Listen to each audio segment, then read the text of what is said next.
Hello students, in the last class we discussed about introduction to stereoisomerism and about enantiomers also.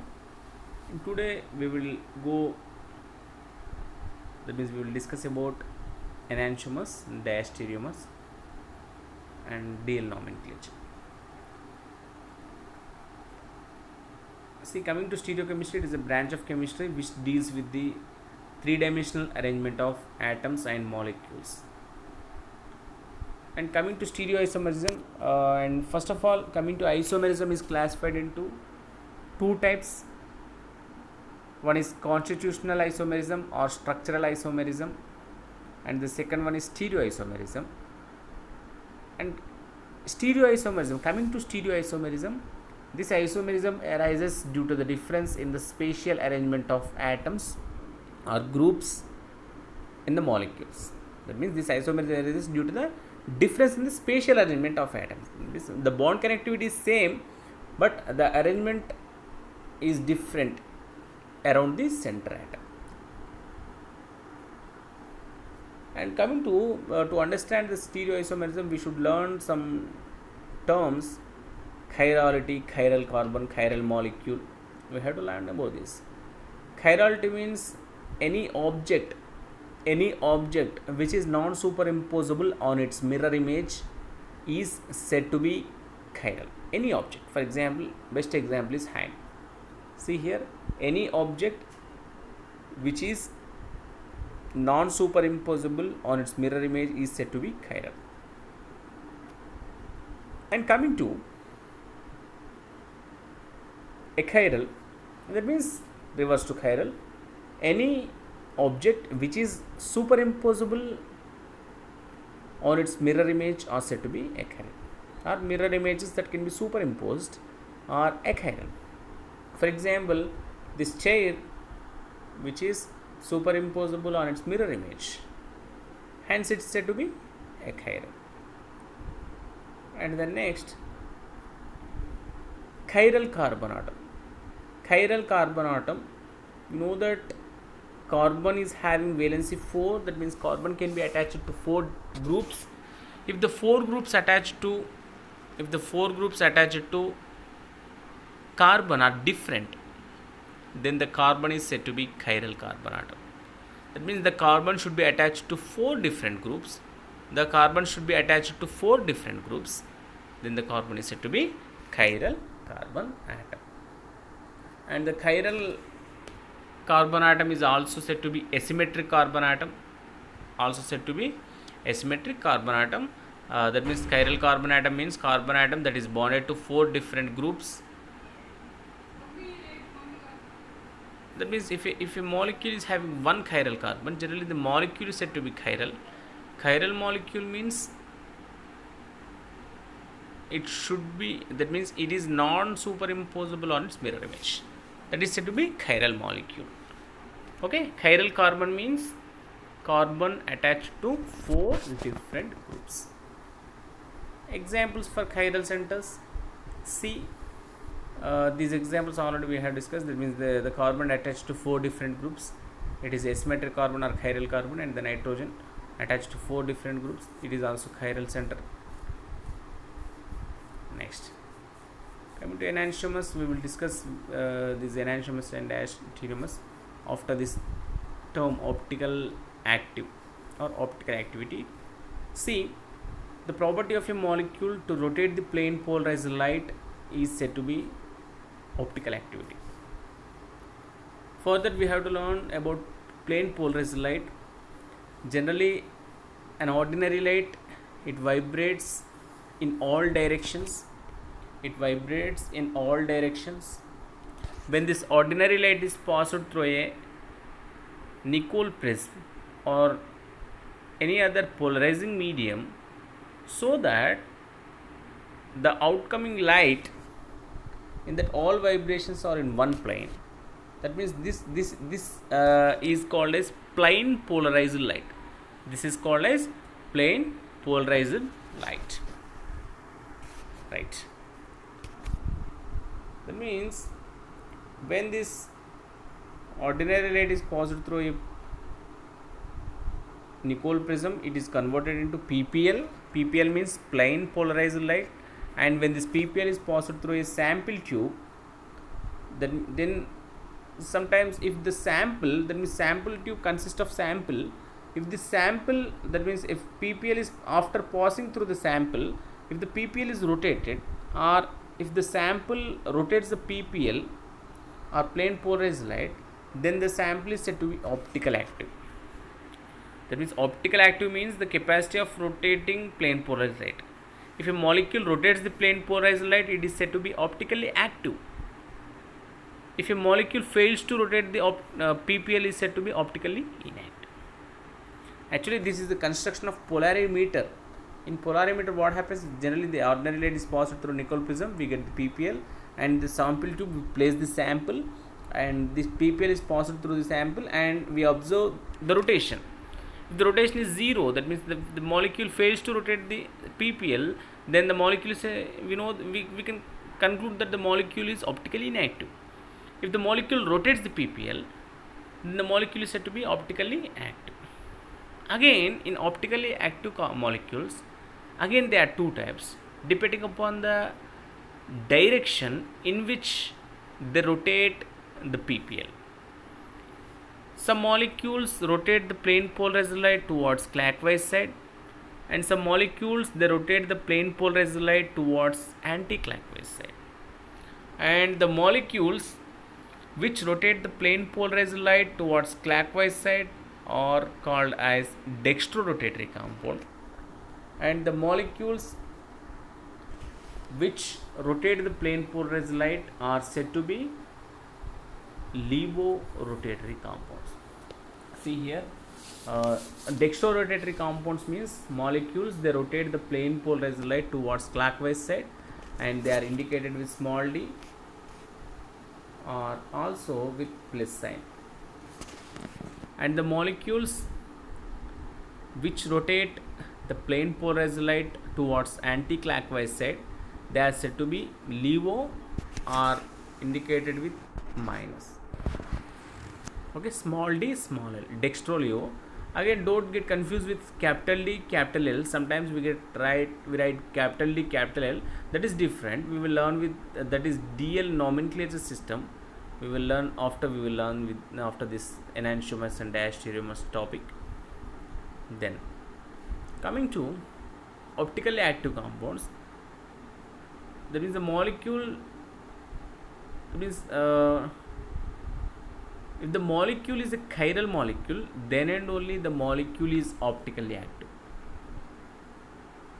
That means having optical active means the molecule is chiral. Only chiral molecules are optically active. Remember this point. And next, specific rotation. Specific rotation is a property of chiral molecules. It can be calculated as alpha by L into D. Alpha means the observed rotation, L means length of the sample tube, D is the concentration of the sample in grams per centimeter cube. And next, coming to enantiomers. Enantiomers, these are non-superimposable mirror images. Non-superimposable mirror images are said to be enantiomers. Coming to one example, see, any molecule which is chiral molecule, we know that chirality means non-superimposable on its mirror image. It means any molecule is chiral molecule, then the molecule is non-superimposable on its mirror image. Then the two pairs, the mirror images are said to be enantiomers. For example, this is lactic acid. This is lactic acid having one chiral center. That means the molecule is chiral, hence it is non-superimposable on its mirror image. See here, these are mirror images. These are mirror images, and they are non-superimposable on one another. Hence, these two are said to be enantiomer. Enantiomeric pairs.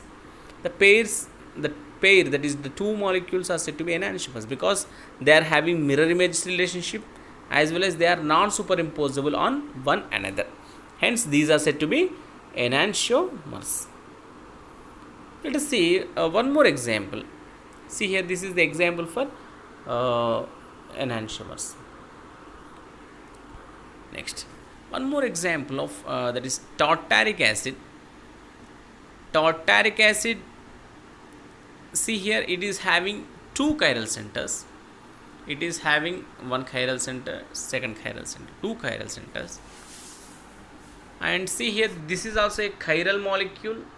Chiral molecule means it is non-superimposable on its mirror image. Hence, the first one is and second one, the first and second, they are having mirror image relationship, as well as they are non-superimposable on one another. Hence, they are said to be enantiomers. That means first one is non-superimposable on one another, and first and second compounds are mirror images. Hence, they are said to be enantiomers. And always remember, in enantiomeric pair, that means the two enantiomers, in that one is dextrorotatory, another one is levorotatory. If the first compound is dextrorotatory, that means it rotates ppl towards clockwise side, then the second molecule, it should be levorotatory. That means it rotates the ppl towards anti-clockwise side. That means in enantiomers, one molecule is plus or dextrorotatory, the second molecule is minus or levorotatory molecule. If you see this here, the first compound is plus compound is dextrorotatory. Here the second compound is minus compound, that is levorotatory. Minus compound, that is levorotatory. And next, coming to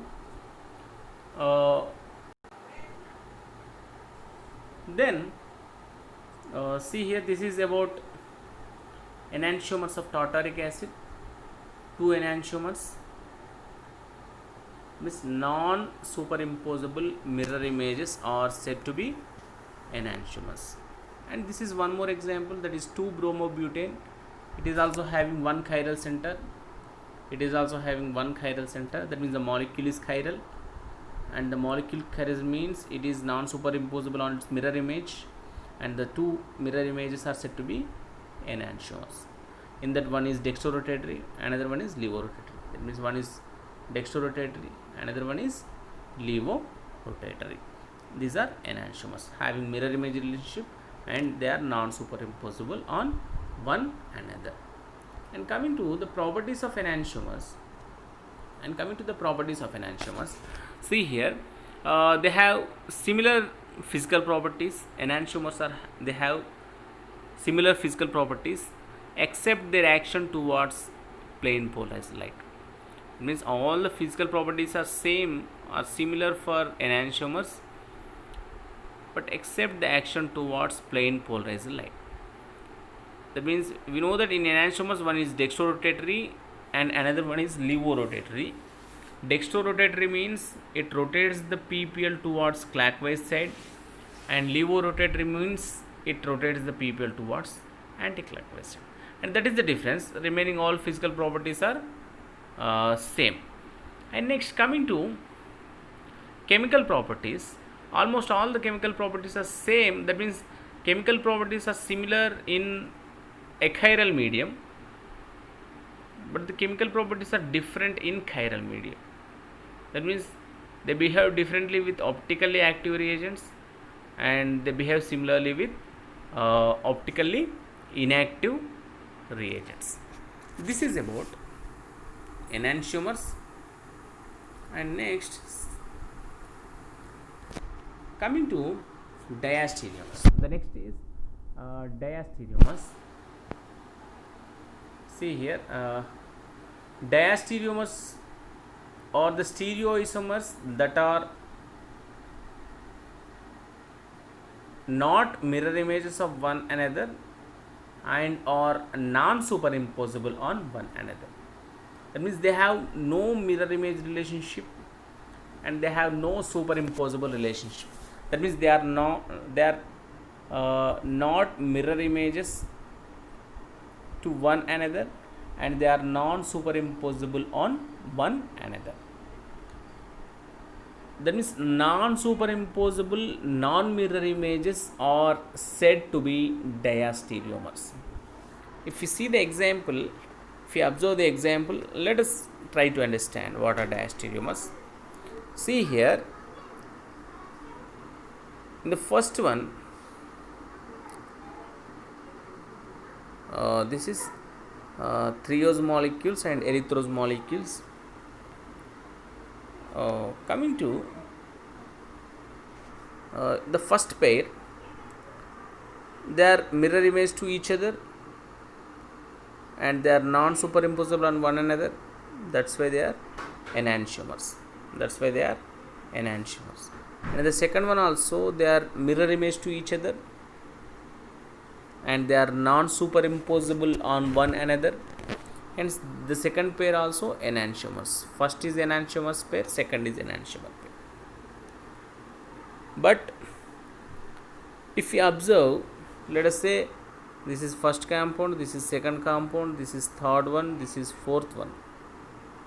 Let us say, coming to the second and fourth compounds, if you observe those two, they are stereoisomers again because same bond connectivity, but there is no mirror image relationship between 2 and 4, and they are again non-superimposable on one another. Hence, this is said to be 2 and 4 are said to be diastereomer pairs. In the same way, 1 and 3, 1 and 4, if you observe 1 and 3, let us observe 1 and 3, they are also, that means this one and this one, 1 and 3, they are also 1 and 3, they are also having no mirror image relationship, as well as they are non-superimposable on one another. Hence, 1 and 3 pair also known as diastereomeric pair. In the same way, 1 and 4 also, the molecules are having no mirror image relationship, as well as they are also non-superimposable on one another. That means these are also enantiomeric pairs. In the same way, 2 and 3 also, they are also non-superimposable mirror images. Hence, they are said to be diastereomers. I think you understood this. Diastereomers means the stereoisomers which are non-superimposable non-mirror images are said to be diastereomers. Non-superimposable non-mirror images are said to be diastereomers.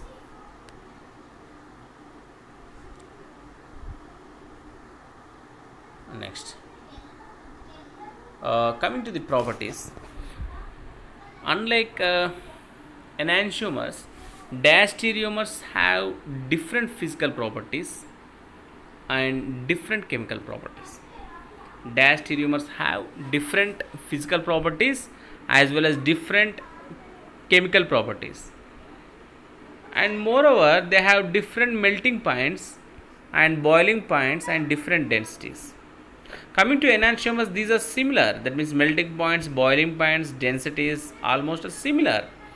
But coming to diastereomers, the melting points, boiling points and densities are different, and the physical chemical properties are entirely different for diastereomers, unlike enantiomers. In case of enantiomers, those are similar.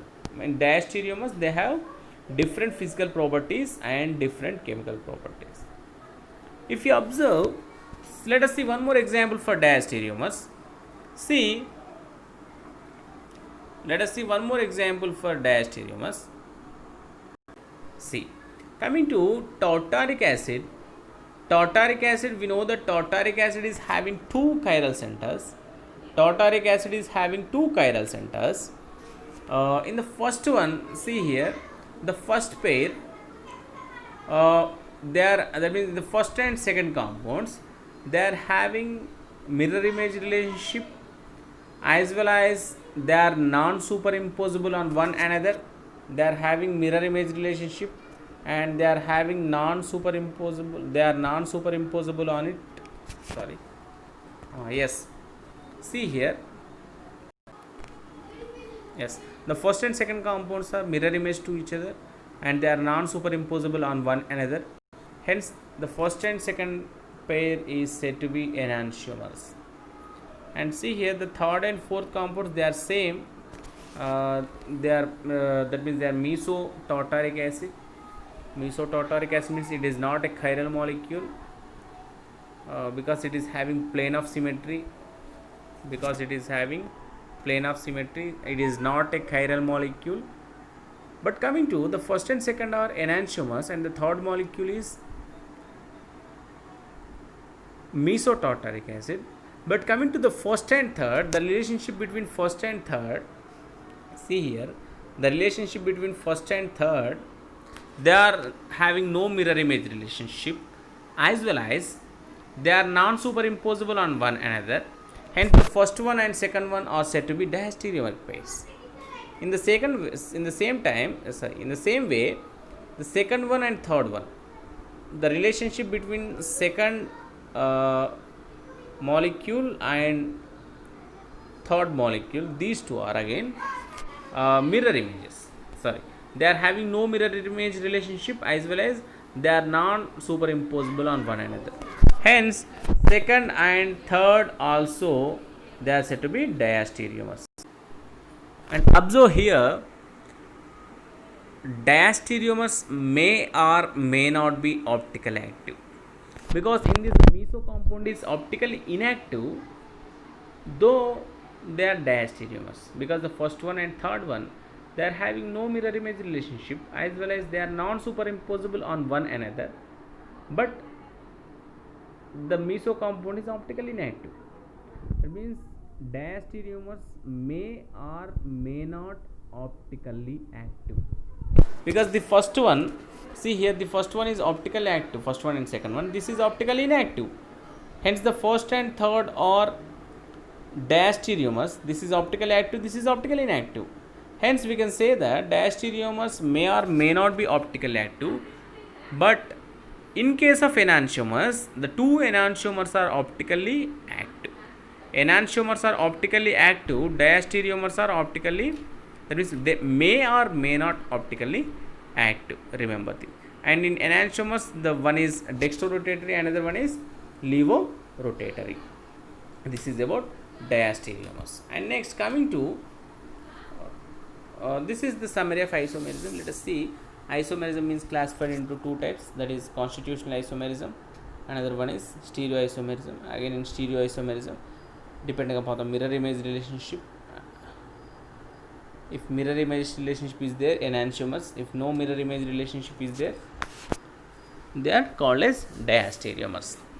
This is about diastereomers. Next, coming to this is about enantiomers and diastereomers. Enantiomers means non-superimposable mirror images are said to be enantiomers. Diastereomers, they are non-superimposable non-mirror images are said to be diastereomers. And coming to the next point is DL nomenclature system. It is also said to be relative nomenclature system. It is a old nomenclature system. See here, coming to DL nomenclature system, an optical isomer can be named by the spatial configuration of its atoms, because in optical isomers they are differed by the difference in the spatial arrangement of atoms. Hence, they should be named by the spatial arrangement or spatial configuration of its atoms. The system that is used to designate the configurations of the chiral carbons of naturally occurring compounds is called the DL convention or DL system.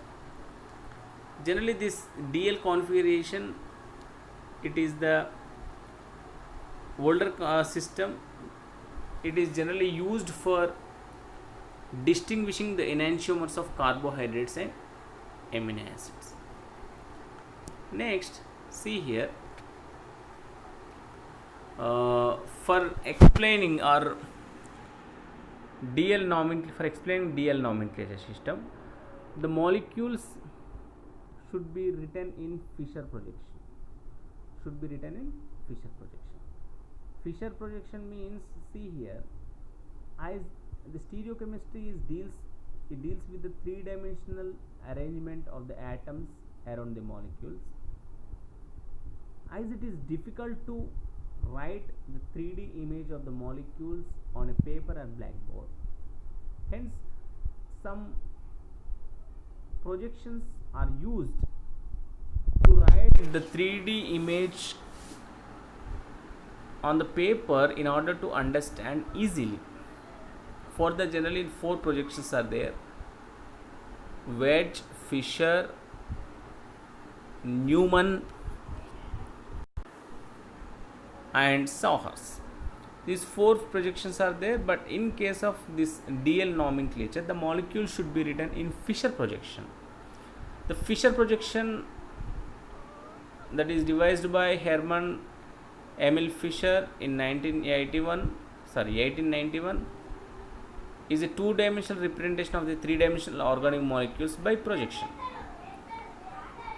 Fisher projections were originally proposed for the depiction of carbohydrates and used by chemists, particularly inorganic chemistry and bio.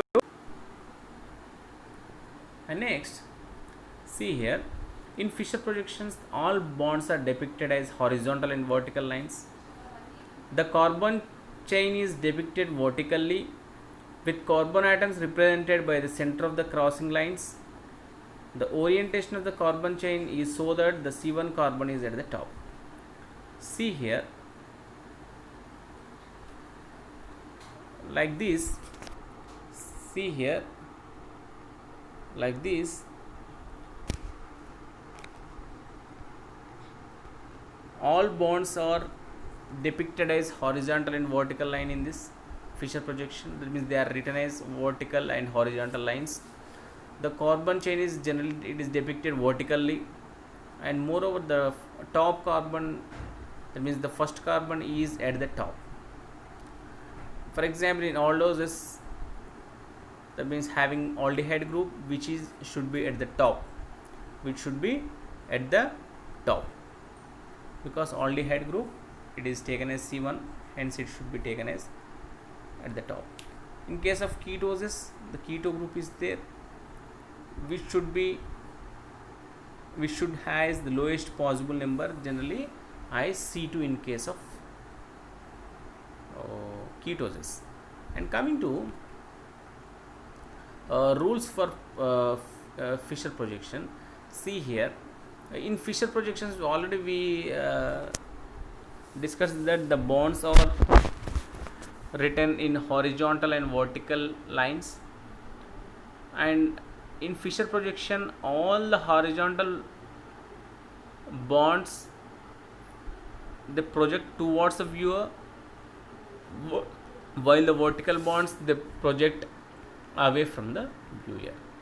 See here this is the viewpoint, this is the viewpoint. To his, the C and D are towards the viewer, and A and B are away from the viewer. Hence, the C, D are written in horizontal and A and B are written in vertical. That means the bonds on vertical line are away from the viewer, and the bonds on horizontal lines, or the horizontal bonds, are project towards the viewer. Then coming to one rules for the Fisher projections. Any rotation of 180 degrees, it doesn't change the molecule's representation. Or swapping the 2 pairs of the groups attached to the central carbon atom still represents the same molecule as was represented by the original fission projection. That means by rotation of 180 degrees or swapping the 2 pairs at chiral at the central carbon atom, that means it represents same molecule. Remember this point. And coming to this Fisher projection is used to differentiate between L and D molecules. In a Fisher projection formula, the penultimate carbon of D compounds, they depicted with hydrogen on the left and the OH group on the right. That means on the penultimate carbon, the OH group, if the OH group is at the right side, then the molecule is said to be deconfigured molecule, and if the OH group is at the left side, then the molecule is configured as L. Let us understand this DL nomenclature by using examples. See, we know that all this DL nomenclature is a relative nomenclature, while the ORS nomenclature we will discuss with this ORS nomenclature in the coming classes. The ORS nomenclature is absolute nomenclature. This DL nomenclature is relative nomenclature. See here, this is generally used for naming optically active compounds. This is the relative nomenclature, and this for that means for this assigning DL nomenclature, glyceraldehyde molecule is taken as origin molecule. See here, this is the glyceraldehyde molecule. This is the glyceraldehyde molecule. CHO, CHOH and CH2OH. In this, the OH is at the right side, then this is said to be D-glyceraldehyde. This OH is the right side, then this is said to be D-glyceraldehyde. If the OH is left side, then that is said to be L-glyceraldehyde. See here, if you observe the two L-glyceraldehyde and D-glyceraldehyde, if we see the structures, see here,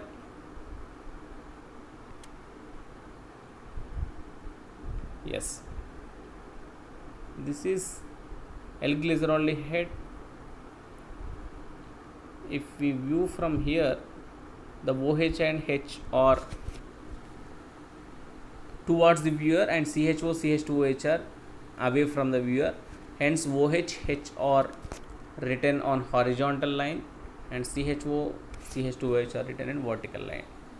And here the OH is at the left side, hence it is said to be L-glyceraldehyde.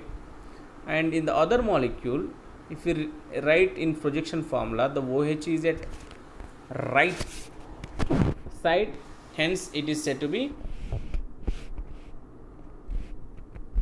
D-glyceraldehyde, and the first one is L-glyceraldehyde and the second one is D-glyceraldehyde. First one is L and the second one is D-glyceraldehyde. And coming to this lactic acid is having one chiral center. In that, if the OH is the right side, then it is said to be D-lactic acid, and if the OH is left side, then it is said to be L-lactic acid. Coming to one more example, see here, this is ribose, and again it is having two isomers, D-ribose and L-ribose.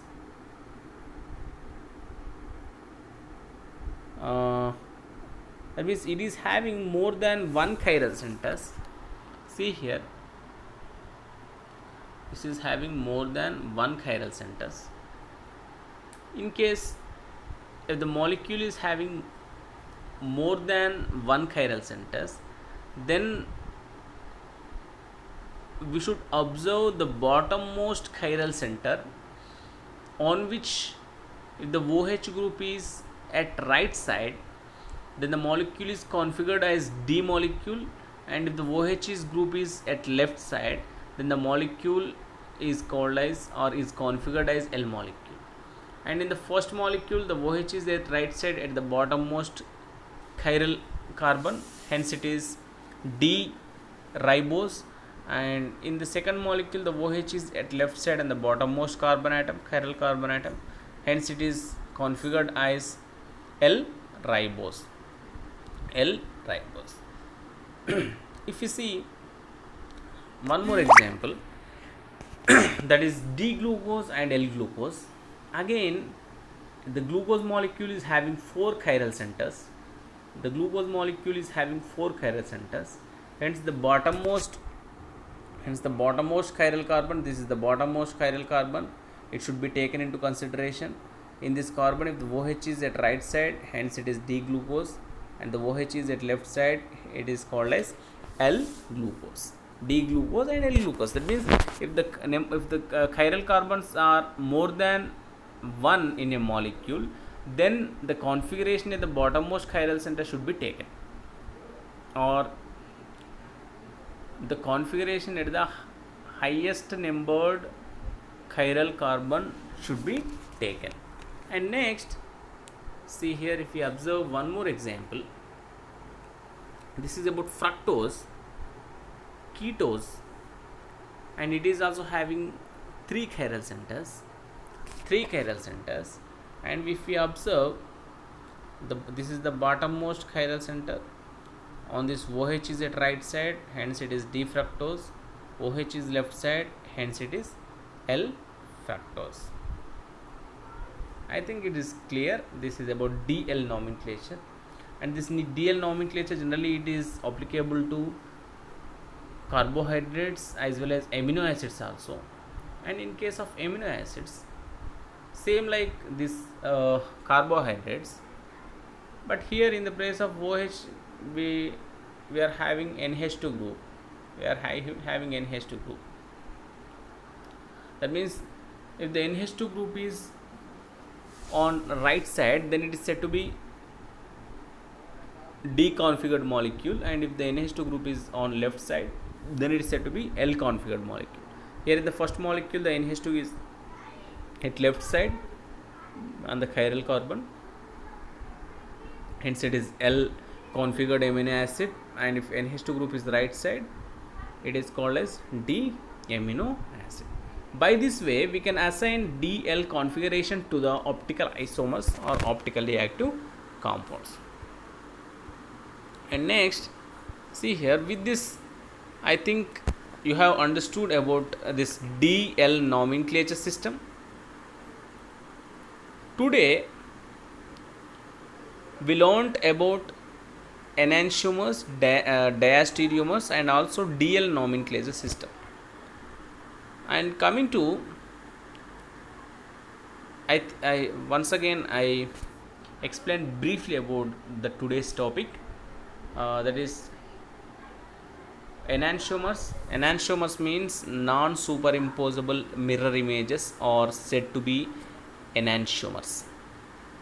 Non-superimposable mirror images are said to be enantiomers. Enantiomers are having similar physical properties except the action towards PPL. That is plain polarized light. And the chemical properties are also similar in achiral medium, but the chemical properties are different in chiral medium. And enantiomers, they are optically active.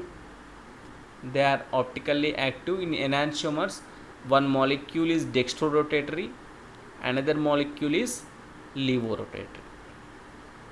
And coming to diastereomers are, they are non-superimposable, non-mirror images are said to be diastereomers. They have no mirror image relationship, as well as they are non-superimposable on one another. And coming to the properties, the physical properties are different, and the chemical properties are also different for diastereomers. And one more point, diastereomers are, they may or may not optically active. They may be or may not be optically active. That is about diastereomers. And coming to the last topic today, we discussed is DL nomenclature system. DL nomenclature system is a relative configuration system, generally which is used to configure the carbohydrates and amino acids. For that, we have to write the optically active molecule in Fischer projection formula. In Fischer projection formula, at the bottommost chiral carbon, if the OH group is at right side, then it is said to be D-configured molecule. If the OH group is at left side, then it is configured as L-configured molecule. In the same way, for amino acids also, we can assign DL nomenclature. And one more thing, DL nomenclature, it is this nomenclature or this configuration will be given by taking glyceroldehyde as origin, D-glyceroldehyde and L-glyceroldehyde. Okay, that is, in D-glyceroldehyde the OH is at right side, in L-glyceroldehyde the OH is at left side. In the same way, for amino acids also we can assign DL configuration. If the NH2 group is at left side, then it is called as L configuration. Then we can assign, or we can call it as L configured molecule. If the NH2 group is at right side, then it is called as D amino acid. Okay. With this I conclude today. Tomorrow we will, that means we are going to discuss with another new topic in stereochemistry. Okay, thank you.